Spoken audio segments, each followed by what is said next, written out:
Now. On 105.9 FM and streaming worldwide on the WMAL app. O'Connor and Company. We are streaming worldwide on the WMAL app. If you're listening on the stream, we appreciate it. It's very cool how it's the same as the radio, except no, it's 100% the same as the radio. Whether it's on 105.9 FM here in the greater Washington area or it's on our stream, we welcome you to our live coverage every morning from 5 till 9. And if you're not able to join us for all 4 hours or at all, frankly, you can also listen on the podcast any day.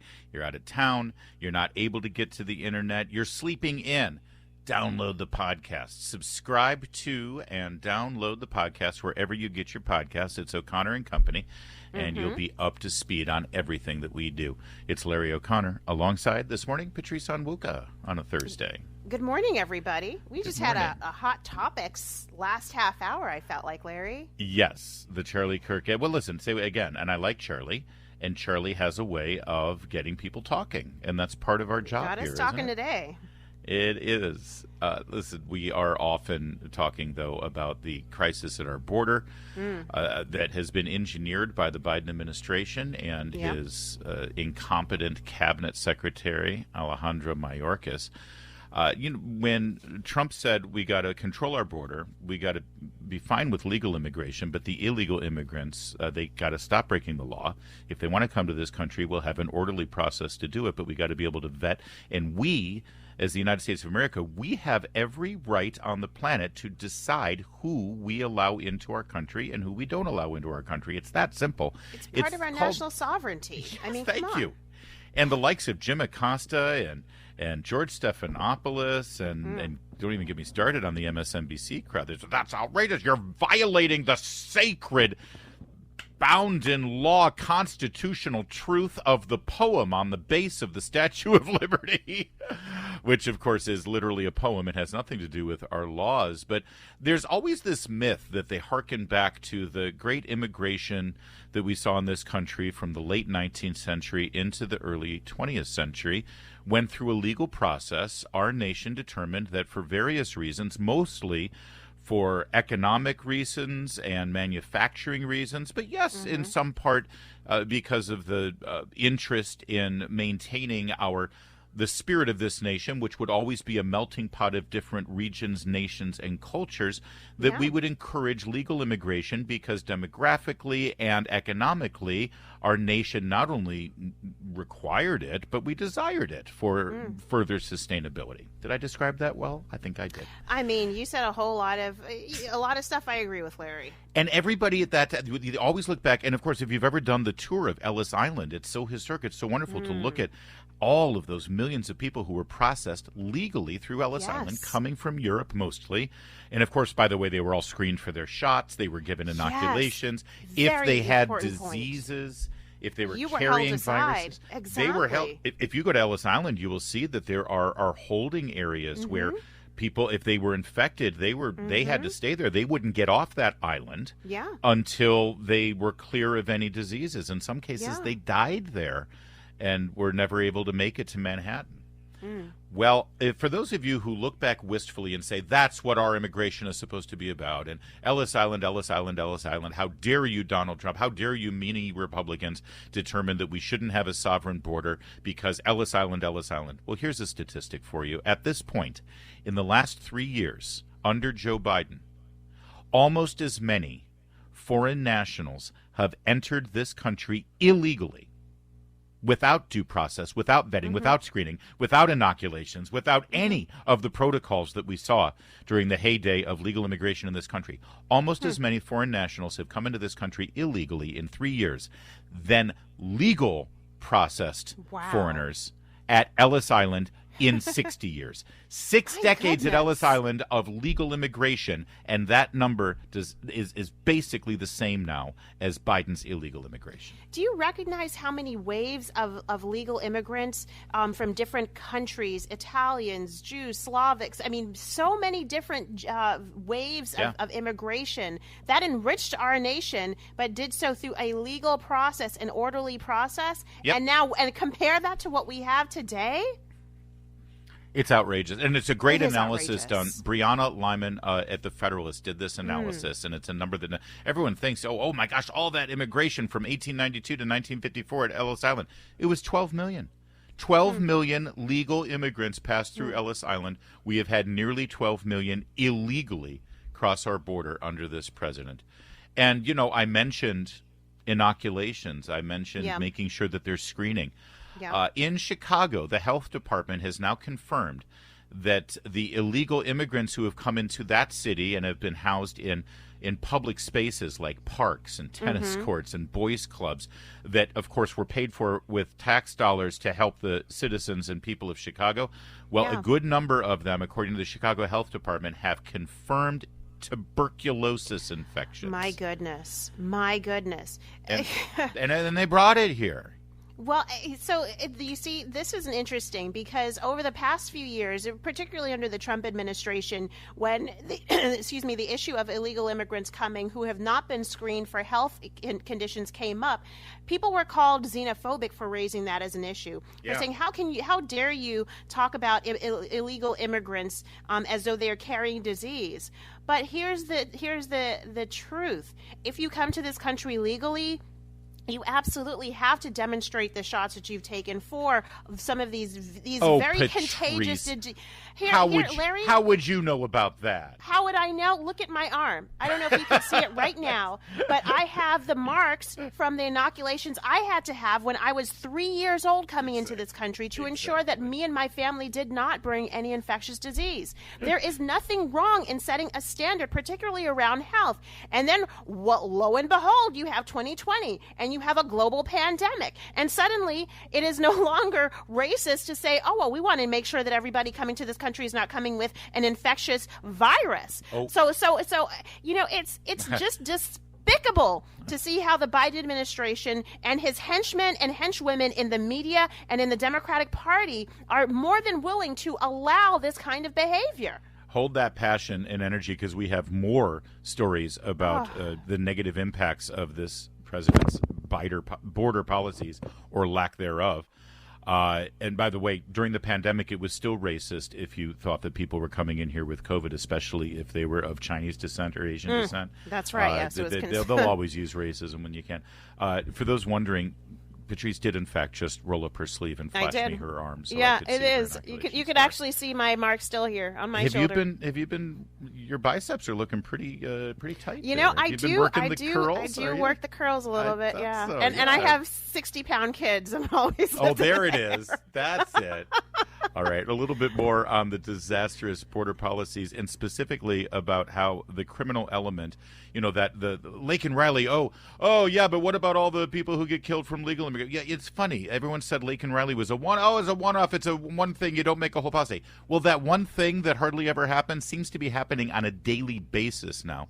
The latest one, Butler County, Ohio. You'll hear what the sheriff there in that county had to say about illegal immigrants and the crime that he's facing right now. But first, it's 8:15, WMAL, traffic and weather every time.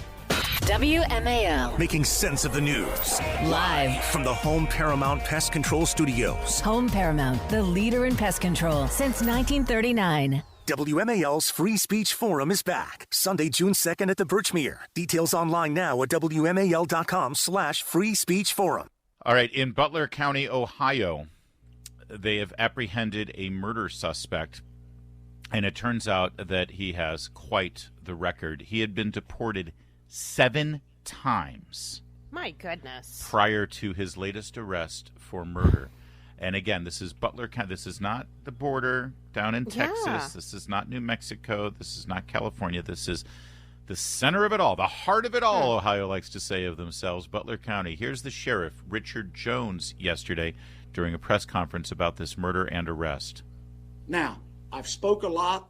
This is killing us, and it's destroying our country.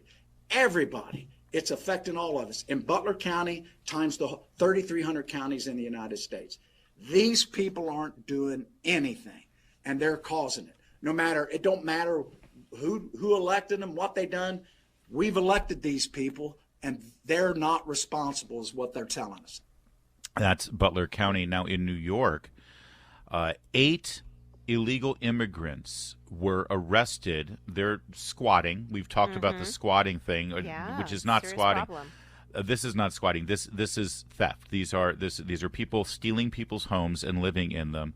NYPD went in, investigated, and arrested 8 Venezuelan illegal alien squatters on guns and drug charges. But get this, Bill Maloogian, Fox News, confirmed through ICE that most of those 8 squatters had been apprehended at the Texas border. They were released. One recently was arrested for murder last summer in Yonkers. Think about that for a minute.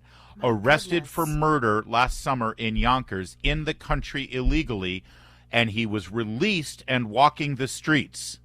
How many of them had previous criminal charges in New York and had been released from custody. ICE arrested 3 of them yesterday, filed detainers on 4 others who are still in local custody. The ICE statements are quite lengthy and gives all the details, but it's complete lawlessness, Patrice. Complete and total lawlessness. How many systemic failures can we name, from the criminal justice system to the immigration system to just the general legal lawyer tenant owner system where I mean, private property is no longer respected, and the rules around private property are no longer respected. You're right. The only adjustment I would make in how you described it is I don't believe this is systemic. I think we have the systems in place that can properly handle these things. We have a handful of elected officials or selected officials who, for their own diabolical political purposes, are looking beyond the system and not employing the system of law and order that we have in place to allow this chaos to continue. They're doing it on purpose.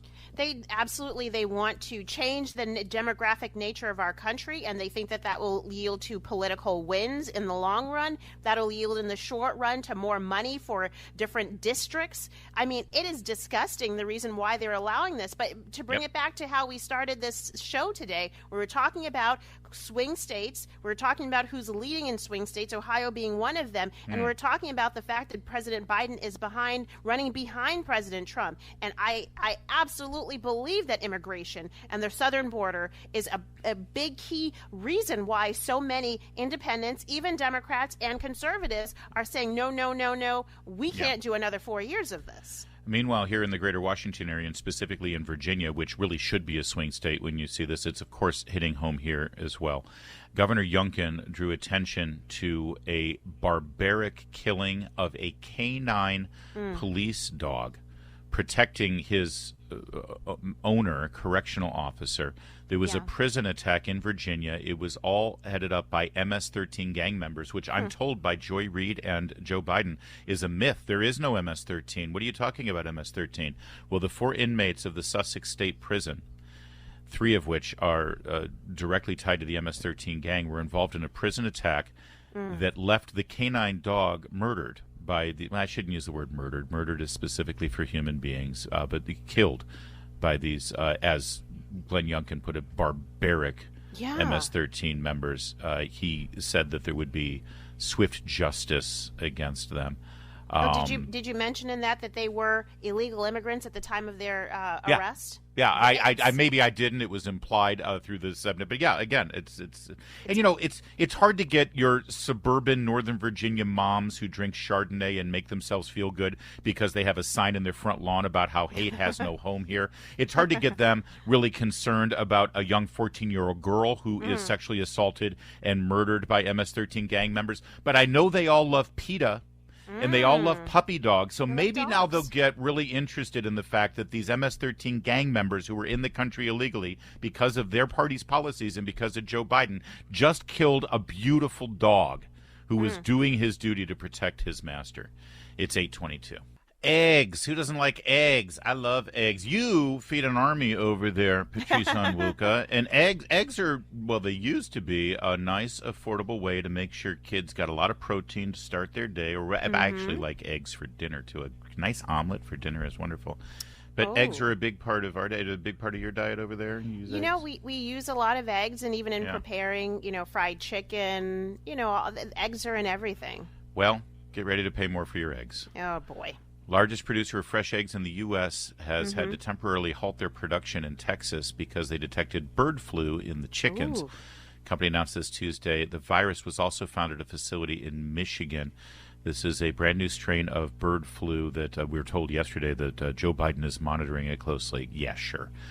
Yikes. This means that there's a halt to production of eggs, and that means that eggs will cost more. So, and of course, it'd be fascinating to trace where this virus came from. Oftentimes, I hate to point fingers, but if you just look at the historic record, oftentimes bird flus here in America start in Asia, in China specifically.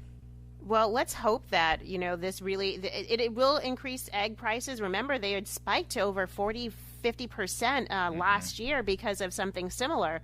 And apparently it's reported that dairy cows in Texas and Kansas have also been infected with bird flu.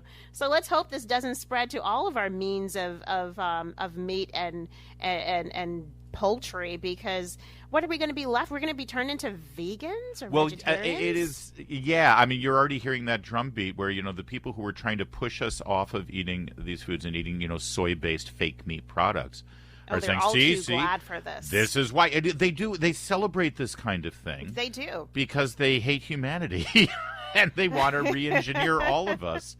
And I'm looking at you, Bill Gates, coming up. I'm also looking at Bob Iger, the CEO and chairman of Disney. He escaped yesterday, but not unscathed, from a power struggle in his boardroom.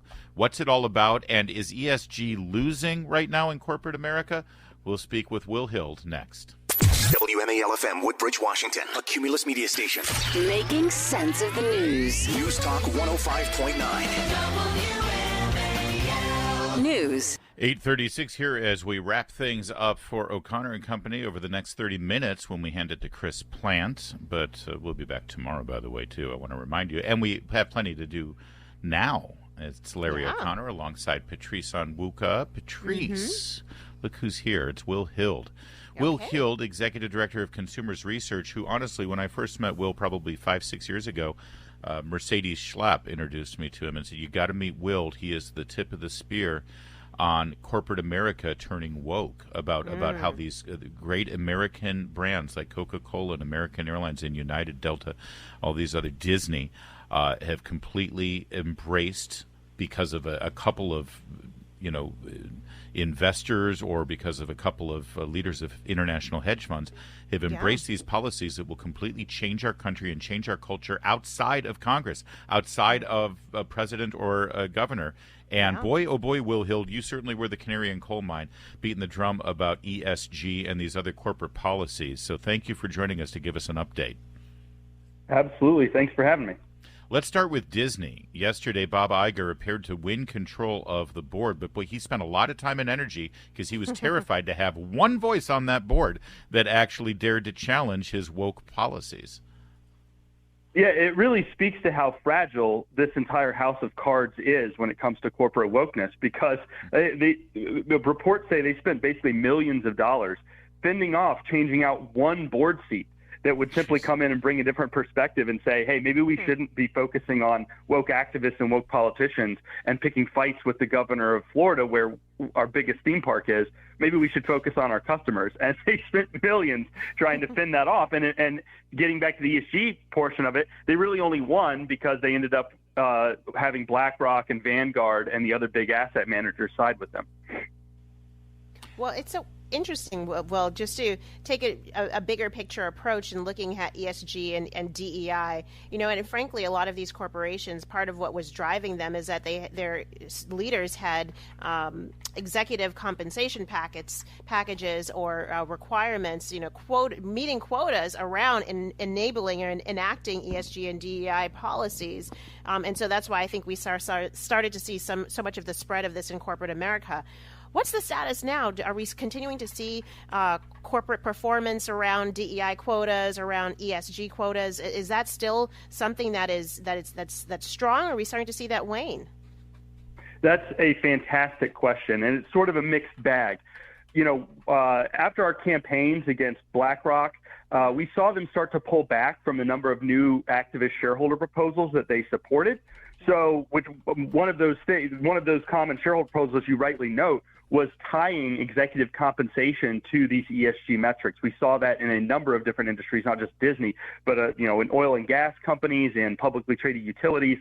That is the increase of that has stopped because these big asset managers are now on their back heels. But the problem is the poison has already been injected into a lot of these companies. You have, I'll take another company we hit, Duke Energy, a publicly traded utility who's been passing on double-digit increases in their rates to consumers. But when you look at why, it's because all of their executive compensation is tied to these ESG metrics, namely net zero. And so the executives are getting huge multi-million-dollar bonuses for basically raising prices on customers. So we have to peel that kind of nonsense back, and that's going to take time. But you're exactly right. That's a large portion of why these executives seem more focused on these bizarre woke activists than they are on their own consumers. It's their compensation packages. We also see this. Listen, a lot of the conversation that we have with you, Will Hild, and our guest is Will Hild with Consumers Research, has to do with what goes on in the corporate boardrooms. But more insidious is the overlap and interweaving sort of policies and agendas from the Biden administration and Democrat politicians and these corporate boardrooms. And the perfect example is what we're seeing in the oil and gas industry. As we noted earlier in the program, during the pandemic, Donald Trump made a very wise and patriotic decision to fill our petroleum oil reserves when oil was at its cheapest in history. Buy low, baby. And then Joe Biden, to help gas prices come down a little bit in an election year back in 22, he released a ton of that oil into the marketplace to give an artificial drop in gas prices. Now it's time to refill the petroleum reserves, and it's too expensive to do it. And so Biden's just leaving us exposed. But ultimately, this all comes back to the Biden administration's forced ESG policies on domestic energy production, isn't it?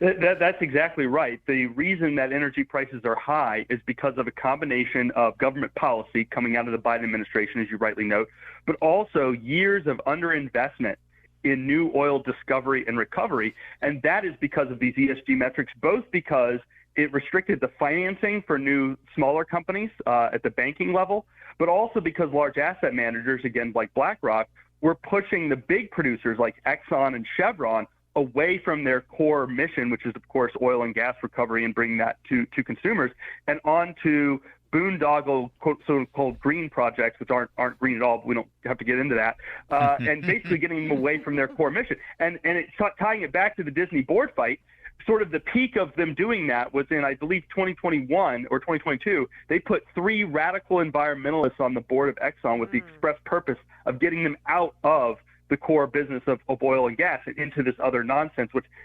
isn't capable of providing the kind of energy resource. And now we're really paying the price. As you noted, we can't refill the Strategic Petroleum Reserve at the prices we sold the oil at. And so they basically abandoned it.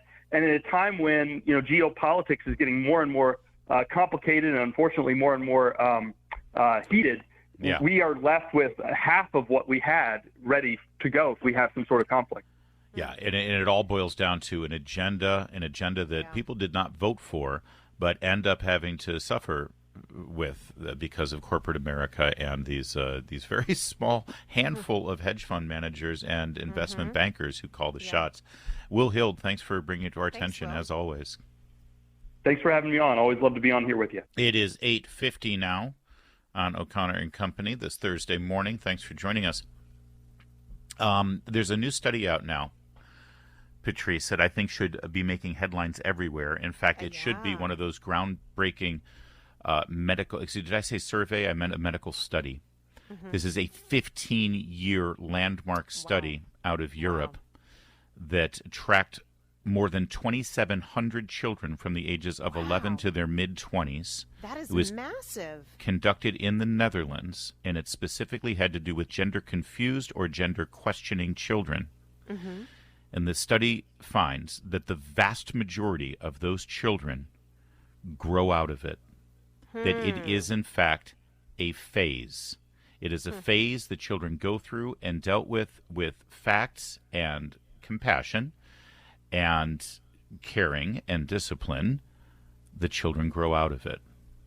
And right now, the policies in this country are that if a child of that age starts to show any gender confusion or gender questioning, they are immediately put on a fast track to full-on transition that leads to medical destruction of their healthy organs and their healthy body. Again, Europe, Western Europe, leading the charge here. We've already saw England stop using puberty blockers and Denmark, chemicals. I believe, as well. This needs to get spread far and wide. Again, most gender-confused children, vast majority of them, grow out of it. It's just a phase.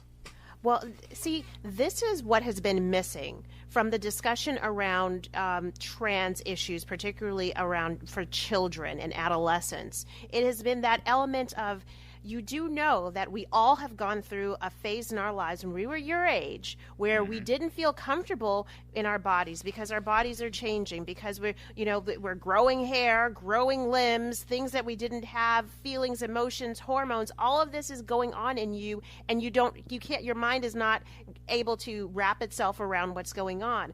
But it gets better.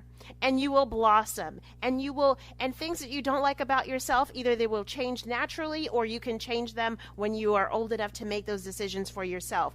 That important context has been missing. So for so much of this conversation around the trans issue, and instead you just say, well, if you feel like a boy today, it's because you are. Don't tell mom and dad. We're going to start calling you a boy. You're a girl, but you're going to start calling you a boy, and do everything boys do, and then cut off your genitalia and take hormones, and maybe they're reversible, maybe not.